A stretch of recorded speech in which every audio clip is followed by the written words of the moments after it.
Hello साथियों, welcome back to my YouTube channel. मैं हूं सविता। तो कैसे हो आप लोग बताइएगा। दोस्तों, आज की ये क्लास है बीएड फर्स्ट ईयर की, जिसमें आज हम जानेंगे आदर्शवाद यानी कि आइडियलिज्म के बारे में कि आदर्शवाद क्या है, इसका अर्थ, परिभाषा, उद्देश्य, सिद्धांत, यानी कि हर एक चीज़ें हम आज आदर्शवाद के बारे में इस क्लास में कवर कर लेंगे। क्योंकि ये जो टॉपिक है आदर्शवाद का, आइडियलिज्म का, ये हर बार एग्ज़ाम में पूछा ही जाता है। हर बार इससे क्वेश्चन आपको देखने को मिलते ही हैं। इसलिए क्यों ना हम इस टॉपिक को एक ही बार अच्छे से पढ़कर क्लियर कर लें।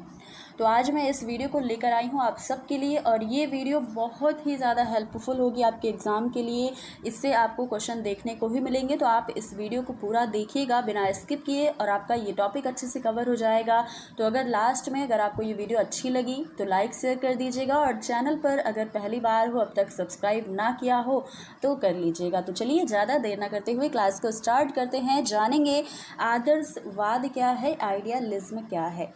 सबसे पहले देखिएगा इसका अन्य नाम क्या है। तो आदर्शवाद को हम प्रत्ययवाद यानी कि प्रत्ययवाद, या इसे हम विचारवाद भी कह सकते हैं। तो आदर्शवाद का दूसरा नाम अगर आपको प्रत्ययवाद दिख जाए या विचारवाद दिख जाए एग्जाम में, तो आपको बिल्कुल भी घबराना नहीं है। ये क्या है, आदर्शवाद का ही दूसरा नाम है। अब देखिए आदर्शवाद का सिद्धांत क्या है। तो इसका सिद्धांत ये है कि मानव में देवत्व का निवास है। आदर्शवाद मानता है कि मनुष्य के अंदर देवताओं का वास होता है या देवत्व का निवास होता है। इसका निष्कर्ष क्या निकला? निष्कर्ष यह निकला कि कोई भी व्यक्ति संसार में, चाहे कोई भी व्यक्ति हो, वह चाहे कितना भी पाप किया हो, कितना भी पापी क्यों ना हो, वह व्यक्ति मुक्ति से परे नहीं है। तो ये चीज़ें हैं आदर्शवाद का जो सिद्धांत है कि मानव में देवत्व का निवास है। इसका निष्कर्ष यह निकला कि व्यक्ति, चाहे हम हो, आप हो, कोई भी व्यक्ति हो, उसने कितने भी कांड क्यों ना किए हों, वह व्यक्ति मुक्ति से परे नहीं है। तो इसका यही तो मतलब निकला कि हर एक व्यक्ति के अंदर देवताओं का वास होता है। इसलिए वह कितना भी पाप कर ले, उसके पाप कर्म जो हैं वो ख़त्म हो जाते हैं। तो यही तो हुआ यहाँ पर। तो इसलिए ये सारी चीज़ें आपको ध्यान रखना है। देखिए जो आदर्शवाद है वह आध्यात्मिक जगत को सच मानता है और भौतिक जगत को नाशवान मानता है। यानी कि जो भौतिक जगत है, जो चीज़ें हमारे आसपास हैं, जो हमें दिखाई देती हैं, ये सारी चीज़ें सिर्फ सुख देने वाली हैं, सिर्फ भौतिक है, और ये नाशवान है, इसका कोई अर्थ नहीं है आदर्शवाद के अनुसार। और यह क्या मानता है कि ईश्वर ही सब कुछ है, आध्यात्मिक जगत ही सब कुछ है। जो भी चीज़ें हमारे आसपास हैं वह ईश्वर के द्वारा ही बनाई गई हैं, ईश्वर ने उनको बनाया है। तो इसलिए आदर्शवाद मानता है कि भौतिक जगत का कोई अर्थ नहीं है और आध्यात्मिक जगत सर्वोपरि है। हमारा जो मन है, आत्मा है, वह ही सर्वोपरि है इसके अनुसार। अब आगे देखिए आदर्शवाद का अर्थ क्या हुआ। आदर्शवाद को हम इंग्लिश में क्या कहते हैं, आइडियलिज्म कहते हैं। और आइडियलिज्म दो शब्दों से मिलकर बना है। कौन कौन से? आइडिया और इज्म। देखिए आप यहाँ पर देख रहे होंगे जो लिज्म है, यानी कि आइडिया और लिज्म, अगर हम इसे तोड़ेंगे तो लिज्म होगा। लेकिन हमने क्यों लिखा है यहाँ पर इज्म? क्योंकि जो एल लिखा गया है आइडियलिज्म में, एल तो सिर्फ उच्चारण के लिए लिखा गया, उच्चारण की आसानी के लिए इसे जोड़ दिया गया है। असली में जो हमारा शब्द है वह है आइडियाइज्म। आइडिया का क्या अर्थ होता है? विचार। आपके मन में कोई आइडिया आता है यानी कि कोई विचार आता है, तो आइडिया का अर्थ क्या हुआ? विचार हुआ। जबकि इज्म का अर्थ होता है वाद। तो इस प्रकार से आइडियाइज्म या आइडियलिज्म आप कह सकते हैं। तो इसका पूरा अर्थ मिलाकर क्या हो जाएगा? विचारवाद। इसलिए हम आदर्शवाद को विचारवाद भी कहते हैं। तो ये आपको पता चल गया कि हम आदर्शवाद को विचारवाद क्यों कहते हैं, क्योंकि इसका शाब्दिक अर्थ ही होता है विचारवाद। ये चीज़ें हैं। आगे देखिएगा आदर्शवाद का अर्थ क्या होता है। तो आदर्शवाद एक ऐसा दर्शन है, यानी कि एक ऐसी फिलॉसफी है जो मन की प्रकृति को वास्तविक मानता है। यानी कि हमारे मन की जो प्रकृति है, हमारे मन में जो है, जो हमारी आत्मा कहती है, वही वास्तविक है और वही सत्य है। तो आदर्शवाद एक ऐसा दर्शन हुआ जो मन की प्रकृति को क्या मानता है? वास्तविक या रियल मानता है। आदर्शवादियों के अनुसार एक बात कही गई कि जो बात सत्य या वास्तविक है, आदर्शवादी ऐसा मानते हैं कि जो भी बात है जो सत्य और वास्तविक है, वह अवश्य ही आध्यात्मिक या मानसिक है। कहने का मतलब ये हुआ कि जो आध्यात्मिक चीज़ें हैं या मानसिक चीज़ें हैं वही सत्य और वास्तविक है। तो इसलिए जो भी बात अगर हमें सच दिखाई पड़ती है तो आदर्शवाद के अनुसार क्या हुई कि उसमें आध्यात्मिकता का वास है या फिर मानसिकता का वास है। बिना आध्यात्मिक और मानसिक के वह बात सत्य हो ही नहीं सकती। तो ये आदर्शवादी मानते थे। आगे देखिएगा, आदर्शवादी मन को और अध्यात्म को सच मानते हैं, इसलिए हम आदर्शवादियों को क्या कह सकते हैं, मनवादी कह सकते हैं और अध्यात्मवादी भी कह सकते हैं। तो ये भी आपको अच्छे से ध्यान रखना है। आदर्शवादी, मनवादी और अध्यात्मवादी भी होते हैं, क्योंकि ये मन और अध्यात्म को ही सच मानते हैं, ईश्वर को ही सच मानते हैं। आगे देखिएगा, आदर्शवाद आध्यात्मिक मूल्यों में आस्था रखता है या फिर स्पिरिचुअल होता है, भगवान में आस्था रखता है। ये चीज़ें आपको जाननी है। और आदर्शवाद के अनुसार वस्तुओं या प्रकृति की अपेक्षा मनुष्य व उनके विचारों को अधिक महत्व देता है। मैंने आपको पहले ही बताया कि आदर्शवादी पदार्थ को, प्रकृति को नाशवान मानते हैं। इनके अनुसार जो वस्तु है, जो प्रकृति है, यह किसने बनाई है, ईश्वर ने ही बनाई है। तो इनके अनुसार क्या हुआ, ईश्वर ही सब कुछ है, यानी कि ये सिर्फ ईश्वर को मानते हैं और उनके विचारों को मानते हैं। जो ईश्वर के विचार जो मनुष्य के अंदर हैं उसको इन्होंने अत्यधिक महत्व दिया है।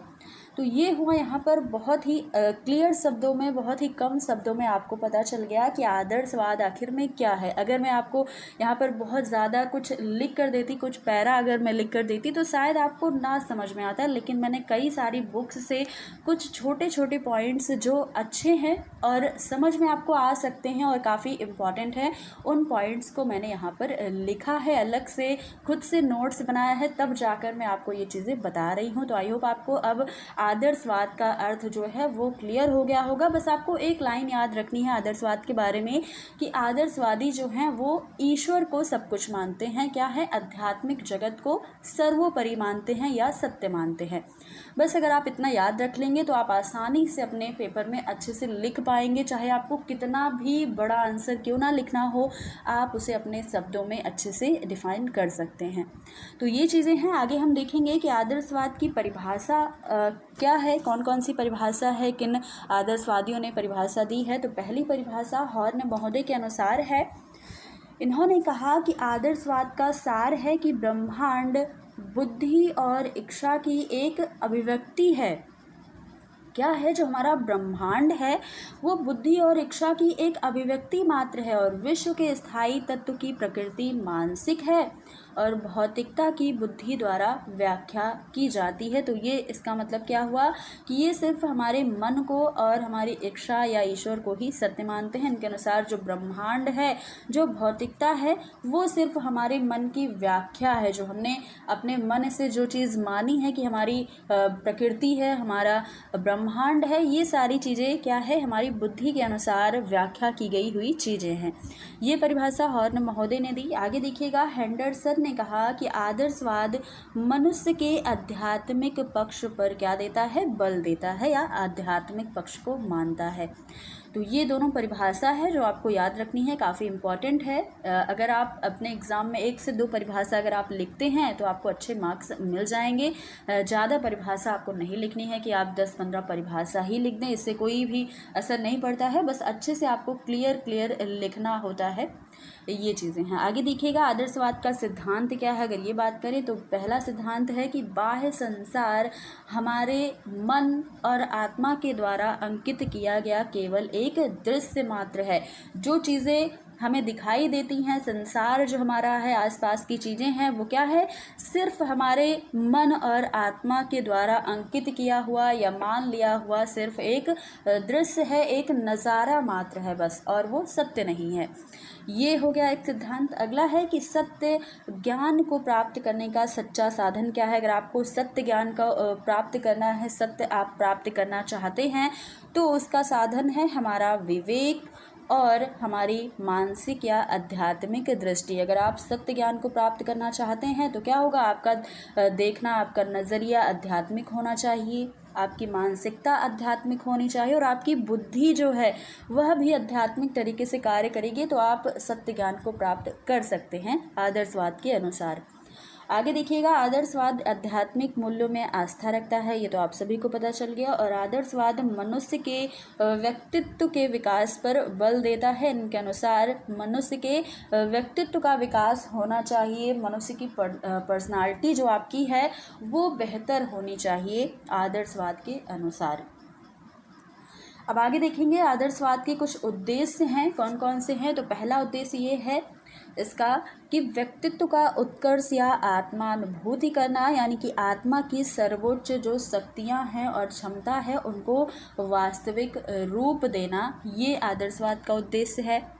दूसरा है ये कि अमर आदर्शों व मूल्यों की प्राप्ति करना, पवित्र जीवन की प्राप्ति करना, सांस्कृतिक विरासत की समृद्धि करना, अपने सांस्कृतिक चीज़ों का विनाश ना करके उसे जानना, उसे परखना और उसको अपने अनुभवों में लाना, मनुष्य की मूल प्रवृत्ति का आध्यात्मिक प्रकृति में परिवर्तन करना।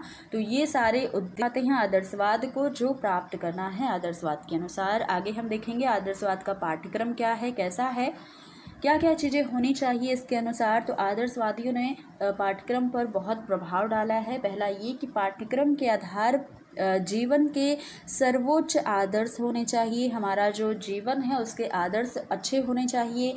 इसे सभ्यता और संस्कृति का प्रतिबिंब होना चाहिए या दर्पण होना चाहिए। मानव जाति के अनुभवों को व्यक्त करना चाहिए, जो भी मानव जाति के अनुभव हैं उसको व्यक्त करने का साधन होना चाहिए पाठ्यक्रम या सिलेबस को।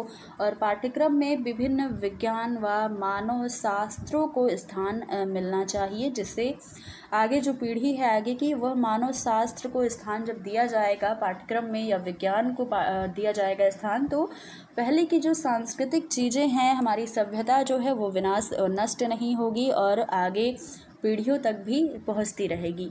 इसलिए पाठ्यक्रम में ये सारी चीज़ें शामिल करना चाहिए। आगे है कि मानव जाति के अनुभव को संगठित करना चाहिए, जो अनुभव है मानव जाति के उसे संगठित करके रखना चाहिए पाठ्यक्रम के अंदर। तो ये सारे पाठ्यक्रम के यहाँ पर बेस बताए गए हैं कि क्या क्या चीज़ें सिलेबस में आदर्शवाद के सिलेबस में होना चाहिए।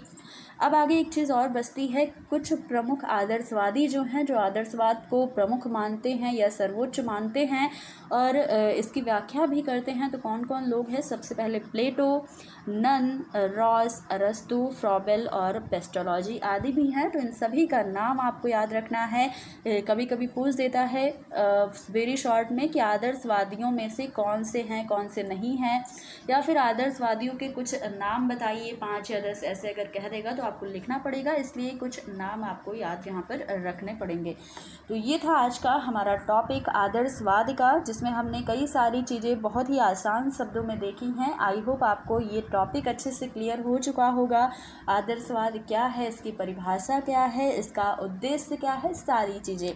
तो अब आप बताइएगा कि ये वीडियो आपको कैसी लगी, ये टॉपिक आपको समझ आया कि नहीं आया। और अगर कोई डाउट है तो आप ज़रूर अपना डाउट क्लियर कीजिएगा कमेंट बॉक्स के माध्यम से, और अपना फीडबैक भी दीजिएगा कि वीडियो कैसी लगी। तो फिर मिलते हैं अगली क्लास में कुछ नए टॉपिक के साथ, तब तक के लिए धन्यवाद।